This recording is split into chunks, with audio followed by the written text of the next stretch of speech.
আসসালামু আলাইকুম রহমতুল্লাহ। আমি আজকে আমার এই পুকুরে কিছু কাভার দিব। তো আগের বারও কাভার দিছি, সেম কাভারেই, কিন্তু আগের বার যে যাতায়াত করার রাস্তাটা আমার ছিল সেটা কিন্তু ভালো ছিল, সুন্দর ছিল। এই যে জমিগুলা কিন্তু এখানে কিন্তু পানি ছিল, ঠিক আছে, অনেক পানি ছিল। এখান দিয়ে আমি কাভার এই বাসিয়ে নিয়ে যেতে পারতাম একটা ডেক্সির মধ্যে করে, হ্যাঁ, বাসিয়ে নিয়ে যেতে পারতাম পুকুরে। কিন্তু এখন এই সব জমিগুলো আমাদের কিন্তু অলরেডি এখন ধান লাগানো হয়ে গেছে। ধানের যে এই জ্বালাগুলো বলি আমরা, আমাদের এখানে জ্বালা বলি, তো সব জমিতেই জ্বালা লাগানো হয়ে গেছে। এখন যদি আমি এই কোয়েলগুলো যদি বাড়ির থেকে ভিজাই তাহলে কিন্তু নিতে আবার এমনি আজকে 5 কেজি কোয়েল নিছি, সাথে আবার যদি নেই 10-15 লিটার পানি তাহলে অনেক ওজন হয়ে যায়। সেই কারণে আমি কি করবো, আজকে এই যে এই বালতিটা নিছি, এই বালতিটা আমি নিয়ে পুকুর পাড়ে রাখবো। আমি আজকে এই খোলগুলো ভিজাবো আমার পুকুরের পাড়ে। হ্যাঁ, এই পাড়ে ভিজানোর কারণ হইতেছে এটাই যে আজকে এখানে ভিজাইলে আমি আমার যাতায়াতের কোনো রাস্তা নাই, টোটালি বন্ধ হয়ে গেছে। এখন খাবার কিভাবে দেবো, সেক্ষেত্রে আমি এই বালতিটা এখন নিয়ে এখানে ভিজিয়ে রেখে আসবো। তারপর আগামীকাল সকালে আবার দেখবো যে এটা ভিজে যাবে, কারণ এক রাত ভিজিয়ে রাখলে হয়ে যায়। তো আমি যে এই বালতি দিয়ে নিচ্ছি, এটা পানি দেওয়ার জন্য নিচ্ছি। এটা দেখায় এই যে খোলগুলা, এটা কিন্তু এখানে 5 কেজি কোল নিছি, আর ওই বালতির মধ্যে আমি ভিজিয়ে রাখবো, ঠিক আছে। তো আমি এখন চলে যাব ওই পুকুরে চলে যাব। এই দেখেন এখন কিন্তু প্রায় সন্ধ্যার আগ মুহূর্ত, আমি যাইতেছি এখন ভিজিয়ে রেখে আসবো। জানি না চুরে নিয়ে যায় কিনা বালতি সহ, তারপরেও যে এইখান দিয়ে কি আর এই বাড়ি কিছু নিয়ে যাওয়া সম্ভব? দেখেন এমনি খুব অবস্থা খারাপ, ঠিক আছে, তো অবস্থা খারাপ। আমি এই এখন কিন্তু শেষ গধূলি, একদম সন্ধ্যার আগ মুহূর্তে আমি যাইতেছি। আর এই পাঁচটা জায়গায় একটু এই যে এটা হচ্ছে আমার বাড়ি, তো এখান থেকে আসার মতো কোনো রাস্তা নাই ভালো। সেই কারণে আমি আজকে বালতি সহ শুকনা কোয়েল নিয়ে যেতেছি পুকুরের পাড়ে, যেন পাড়ে ভিজিয়ে রাখবো। এখন আমি আমার পাড়ে অবস্থান করতেছি, আর আমার পাড়ে পুকুরে কিন্তু অনেক পানি কমে গেছে। কিছুদিন আগেও কিন্তু অনেক পানি ছিল এই পাড়ের কাছাকাছি, তো এখন অনেক পানি কমে গেছে, অনেকটাই কমে গেছে। এইদিকেও কমে গেছে, কেন এদিকে, আর এই যে আমি ঢেলে নিলাম। আর এখন আমি এই যে বালতি দিয়া এখান থেকে পানি উঠাবো, উঠে তারপর এখানে ভিজিয়ে রাখবো। আমি একটা ভুল করে লাইছি, ভুলটা যেমন বলি আমি, যে আমি এটা যে ভিজিয়ে রাখবো ঘুরে দেওয়ার জন্য আমি কিছু নিয়ে আসি নাই। যদি রাত্রে বৃষ্টি আসে তাহলে কিন্তু এটা এখানে বৃষ্টি পানি পড়তে পড়তে ভরে যাবে, ভরে যাওয়ার পর উপর দিয়া কোয়েলগুলা এই যে এখানে পড়ে যাবে। তো আমি এই ভুলটা করছি, মনে নাই আমার আনতে। আমি অর্ধেক রাস্তায় আয়সা মনে হয়েছে যে এখন তো আয়সা পড়ছি, এখন আবার বাড়িতে যেতে পারবো না, কারণ অনেক এই কাদা দিয়ে আসছি। এখন আমি পানিতে নেমে যাব। এখন এইখানে আমি পানি দিয়ে দিছি, আর একটা বস্তা পায়ে গেছি অলরেডি, গিয়ে কি জানি আগুন লাগাইছি কিন্তু পুড়ে নাই। সেই বস্তাটা আমি এই যে দড়িটা দিয়ে এটা বেঁধে রাখবো, যেন রাত্রে বৃষ্টি হলে আমার এটা সমস্যা না হয়, ঠিক আছে। এই যে বালতির মুখ বেঁধে দিলাম। আরেকবার আগামীকাল সকালে এসে খালি শুধু পুকুরে দিয়ে দিব, তাহলে অনেক কষ্টটা অনেক কমে যাবে।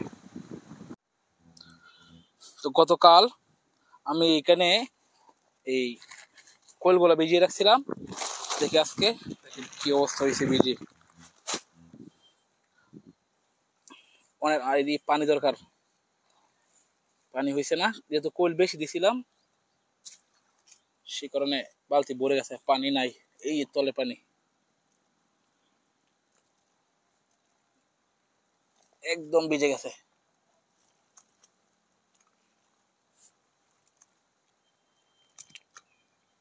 এখন আমি এই যে এগুলারে এখান থেকে বাড়ি নিয়ে আসছি, এই বাড়ি দিয়া ছিটিয়ে দিব চারদিক দিয়া, ওই পারে ওই সাইড থেকে এই সাইড পর্যন্ত, এই সাইড দিয়ে শুধু দিয়ে দিব, আর ওই সাইডে দিব না। তো আমি আজকে সাথে আরো কিছু খাবার নিয়ে আসছি, যেগুলো হইতেছে আমার কামারের যে অবশিষ্ট খাবারগুলা মুরগি খাবার দেওয়ার পর এই পড়ে যাওয়ার পর এগুলো নষ্ট হয়ে যায়, ফ্লোরে পড়লে নষ্ট হয়ে যায়। তো আমি প্রথমেই এইগুলা দিয়ে দিব, এই বাটি দিয়ে দিই। দেখেন একটু দেখাই,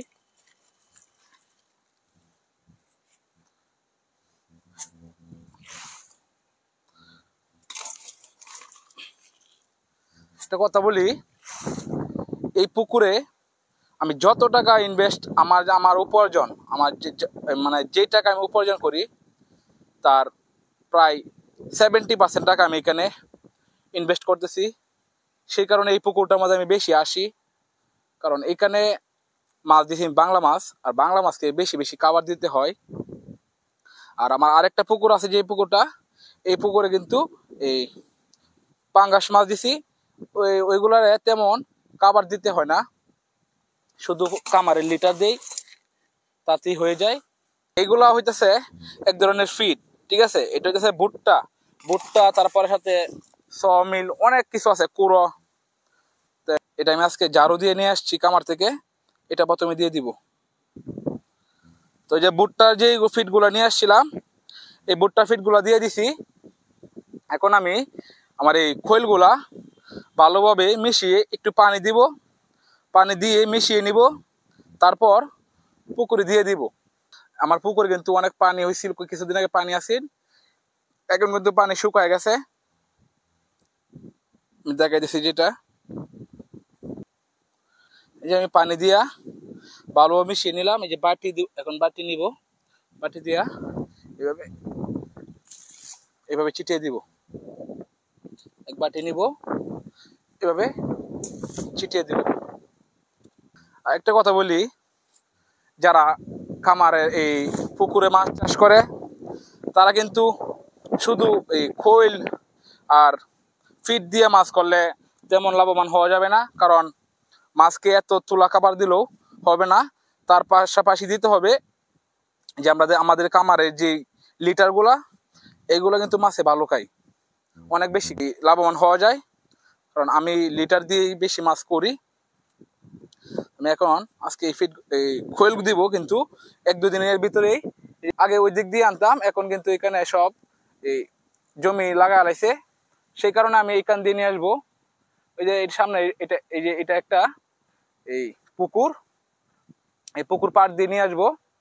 আর আমি এখন আছি আমার পুকুরে, তো আমি এগুলা দেওয়ার চেষ্টা করতেছি, আমি আপনাদেরকে দেখাবো সম্পূর্ণ দিয়ে যে মাছ কেমন খাই।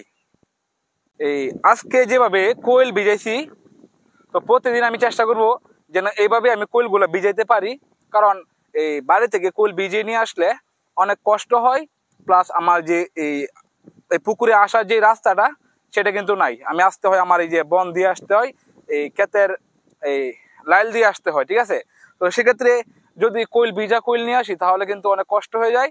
আজকে খুব মানে সুবিধা হয়ে গেছে, অনেক আরাম হয়েছে আজকে খুব একদম পরিশ্রম কম হয়েছে। আমি দেখেন যে এক বালতি খৈল কিন্তু এটা হাতে করেও নিয়ে আসা যাবে না এবং মাথায় করে নিয়ে আসা যাবে না, কারণ পা স্লিপ করলে এই জমিতে খৈলগুলো পড়ে যাওয়ার সম্ভাবনা আছে। সেই কারণে আমি আজকে আমার পুকুর পাড়ে খৈলগুলো ভিজিয়ে রাখছিলাম।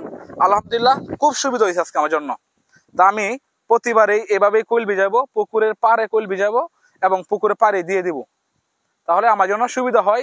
যেহেতু আমি একলা মানুষ, আমার লোক নাই, সেক্ষেত্রে আমি আমার এই পুকুরে আমি পুকুর পাড়ে ভিজানোর প্ল্যান এখন থেকে নিয়ত করছি, যে আজকে ভিজানোর পরে মনে হলো যে না, এই বাড়ির থেকে এখানে ভিজানোটা অনেকটা সহজ হয়ে যায়। তো দেই, কোয়েলটা দিয়ে দেই, আরো অনেক কাজ আছে। আমি এখন এই মাছকে খৈল দিয়া পুকুর পাড়ে বসে রয়েছি, যে মাছ খাইতেছে কিনা সেটা একটু দেখতেছি।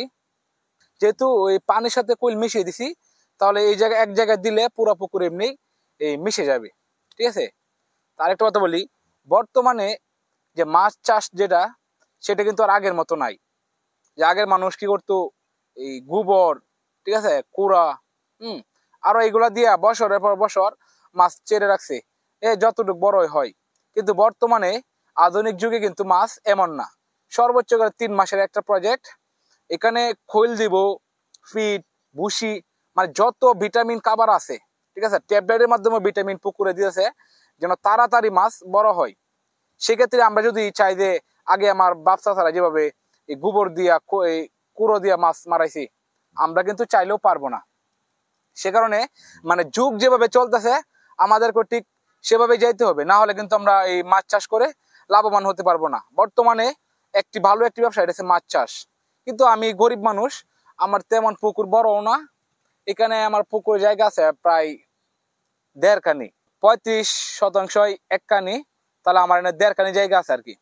তাহলে খুব বড় না, আবার একবারে ছোটও না, মোটামুটি। যেহেতু আমরা গরিব মানুষ, আমাদের পুকুরও তেমন ছোটই। তো দোয়া করবেন।